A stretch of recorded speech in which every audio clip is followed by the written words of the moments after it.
Assalamualaikum warahmatullahi wabarakatuh. Bagaimana kabarnya anak-anak? Sehat bukan? Semoga kita semua diberi kesehatan oleh Allah Subhanahu wa Ta'ala. Anak-anak, pada pertemuan kali ini seperti biasa, sebelum kita mulai, mari kita membaca basmalah. Bismillahirrahmanirrahim. Anak-anak, silakan simak dengan baik video berikut. Bismillahirrahmanirrahim. Assalamualaikum adik-adik. Di video kali ini kita akan belajar materi kelas 4, tema 2, selalu berhemat energi, subtema 1, sumber energi, pembelajaran 1. Ayo kita amati gambar berikut. Selanjutnya, jawab pertanyaan-pertanyaan berikut ini sesuai dengan gambar. Kakak bantu menjawabnya agar kamu lebih mudah dalam membuat tulisan sesuai dengan jawaban-jawaban tersebut. Pertanyaan pertama, apa yang diceritakan gambar tersebut? Kakak bantu menjawab. Gambar tersebut menunjukkan aktivitas yang dilakukan manusia di bawah sinar matahari.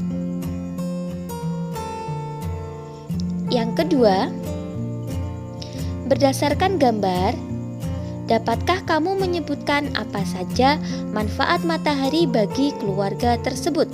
Mengapa demikian? Kemukakan alasanmu. Kakak jawab manfaat matahari bagi keluarga tersebut. Kalian menambahkan sendiri alasannya menurut pendapat kalian. Manfaat matahari bagi keluarga tersebut diantaranya yaitu baik untuk kesehatan, yaitu dapat mengubah provitamin D menjadi vitamin D.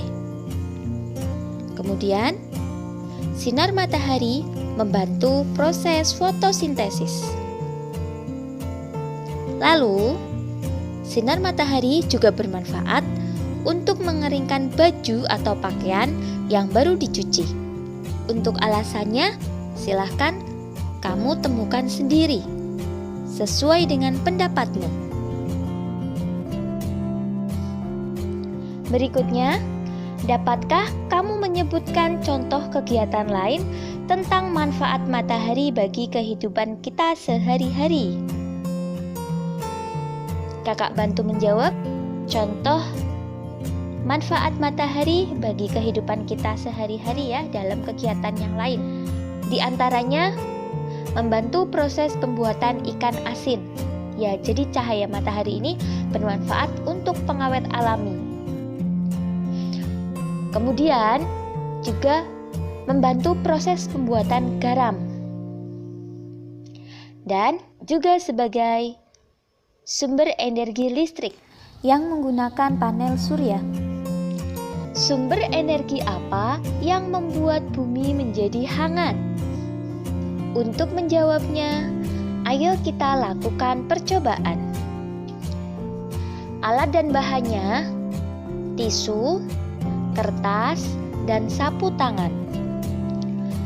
Langkah kerjanya, yang pertama, basahi 2 helai sapu tangan, 2 lembar tisu, dan 2 lembar kertas.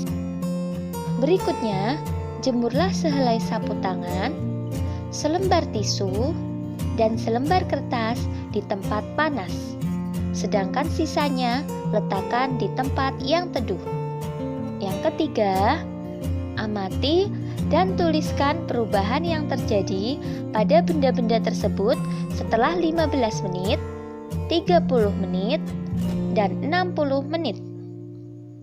Catat hasilnya pada tabel berikut. Kemudian, berdasarkan pengamatanmu, tuliskan sedikitnya 4 kesimpulan mengenai pengaruh panas matahari pada percobaanmu. Lalu, kamu buat laporan kegiatan percobaan.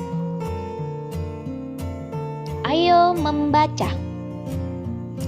Kisah Ali si biji energi. Aku Ali si biji energi. Aku menanam biji energi di sebuah ladang yang luas di peternakanku. Saat matahari bersinar, ada energi pada cahaya matahari. Cahaya matahari membantu biji-bijiku tumbuh menjadi tanaman-tanaman yang tinggi. Tanaman-tanamanku menyimpan energi itu di dalam akar, batang, daun, dan butiran biji yang baru. Dengan segera, aku akan tumbuh tinggi dengan daun-daun yang lebar dan biji-biji yang baru. Kamu bisa memasak dan memakan aku supaya kamu memiliki energi. Energi itu akan membantumu tumbuh, bergerak, dan berpikir. Aku juga memberi makan hewan-hewan ternak dengan beberapa bagian dari tubuhku sehingga mereka tumbuh besar dan sehat. Berikutnya, temukan sebanyak-banyaknya manfaat energi matahari bagi makhluk hidup dalam bentuk peta pikiran berikut. Sertakan gambar agar peta pikiranmu lebih menarik. Energi panas matahari adalah salah satu sumber daya alam yang melimpah. Tumbuhan seperti jagung juga merupakan sumber daya alam yang harus dibudidayakan. Sumber daya alam tersebut diberikan Tuhan untuk umat manusia. Ayo membaca. Bacalah teks berikut untuk menambah pemahamanmu tentang sumber daya alam. Kita baca bersama ya. Indonesia memiliki sumber daya alam berlimpah. Disebut sumber daya alam karena berasal dari alam. Penduduk Indonesia dapat menikmati sumber daya alam tersebut untuk memenuhi kebutuhannya. Laut Indonesia terkenal karena ikannya. Lahan yang subur menghasilkan padi, jagung, serta tumbuhan lainnya yang sangat berguna bagi penduduk. Gas bumi, minyak serta logam banyak memberikan manfaat bagi masyarakat. Sumber daya alam terbagi dua.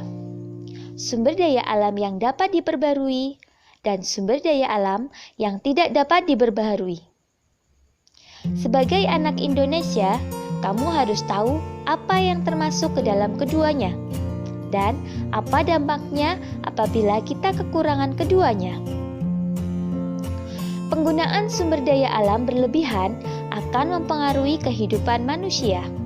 Kita harus menghemat penggunaannya. Sumber daya alam yang dapat diperbaharui misalnya tumbuhan, hewan, sinar matahari, angin, dan air. Sumber tersebut termasuk kelompok sumber daya alam yang dapat diperbaharui karena terus tersedia dan dapat kita kelola untuk kita perbanyak jumlahnya. Jumlah sumber daya alam ini sangat berlimpah. Agar sumber daya alam ini tetap tersedia, kita harus menggunakannya dengan bijak dan melestarikannya. Sumber daya alam ini sangat penting untuk dijaga keberadaannya. Minyak bumi, emas, besi, dan berbagai tambang termasuk ke dalam kelompok sumber daya alam tidak dapat diperbaharui. Mengapa demikian? Karena jumlahnya sangat terbatas. Untuk menghasilkan minyak bumi diperlukan waktu yang sangat lama. Oleh karena itu, kita harus hemat menggunakan sumber daya alam ini. Setelah memahami sumber daya alam, secara mandiri, jawablah pertanyaan-pertanyaan berikut.